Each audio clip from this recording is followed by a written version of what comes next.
So anche, nel senso, me lo racconti tu, di questi lavori discografici, perché sta uscendo un altro vostro lavoro discografico, giusto? Sì. Il primo disco si chiama, guarda un po', Massima Energia Femminile. Ma va? Ma va? MEF, Massima Energia Non me lo Femminile. aspettavo. In effetti nessuno No, se lo perché lei aspetta. ha proprio questa energia. Il prossimo lo stiamo incidendo, siamo in via di incisione. In realtà sul titolo abbiamo ancora qualche dubbio. Il primo nome che ci era venuto in mente era Lambrusco e Parapiglia, ma forse è un po' troppo faceto. Ci verrà in mente un titolo più impegnato. Da qui a breve vi faremo sapere. Adesso ti prendo in castagna. Va bene. A questo punto ci sarà poi la vostra ultima esibizione. Che cosa tu, quella è la giuria che ti sta guardando.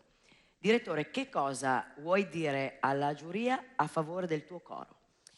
A favore del mio coro io direi che è un coro che esegue brani di tradizione orale italiana quasi da nessuno eseguiti, questo lo possiamo dire senza ombra di dubbio. Sono quasi tutti miei arrangiamenti, in bene e in male, quindi. Abbiamo valentissimi musicisti che ci accompagnano e quello che al di fuori di scherzi e di battute ci piace portare al pubblico nei tanti concerti che facciamo è questa energia. Il fatto che avete sentito sono tante le ragazze che cantano, i ragazzi che cantano, il fatto di cercare di coinvolgere il pubblico portando davvero assieme alla voce anche il corpo, perché la musica è un insieme inestricabile di voce, di corpo, e il corpo è un portavoce, quindi bisogna muoversi. E anche i colori sono giusti, Sì. Ho visto i colori, nero e rosso, proprio è perfetto da proprio temperamento. Questa canzone, La Zamara, qui andiamo in Salento. Esattamente, qui proprio raggiungiamo il massimo della MEF. Sei pronta? Ho paura, no, sono pronta. No. Fai bene a essere spaventata. In che senso raggiungete? Adesso ti racconto.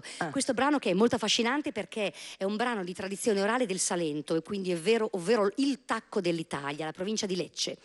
In questo brano si racconta di un antichissimo rituale di origine greca in cui un ragno, guarda caso, pungeva le donne, solo le donne. Le pungeva e queste donne andavano in uno stato di trance che le faceva dimenare, agitarsi e si poteva guarire da questo stato di trance solo con la musica, con la danza e con appunto il veleno che usciva solo ballando, cantando e sudando. Il ragno sarebbe appunto la Zamara. Questa canzone io quando ai concerti la presento dico sempre immaginiamoci di essere in una piazza, qui siamo veramente in una piazza, non siamo mai stati in una piazza come oggi e le donne tra di loro si fanno delle domande, ma dove ti appunto il ragno? E la risposta io non ve la do. No, allora, giuria, ascoltiamo, anzi giuria io esco. Vi faccio ascoltare dal coro Fartam La Zamara ed esco prima che mi punga la Zamara. È meglio uscire.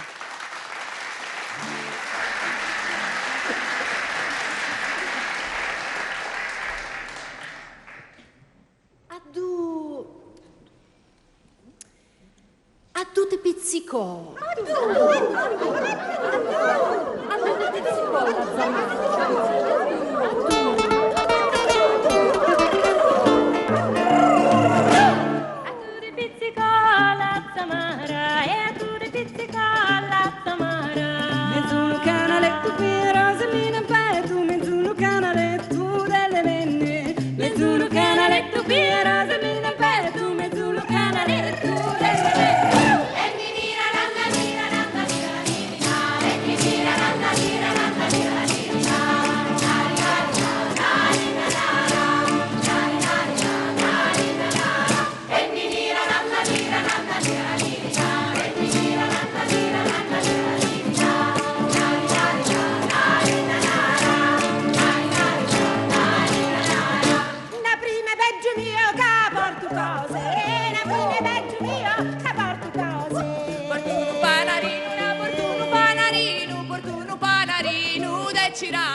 Portuno panarino, un opportuno panarino.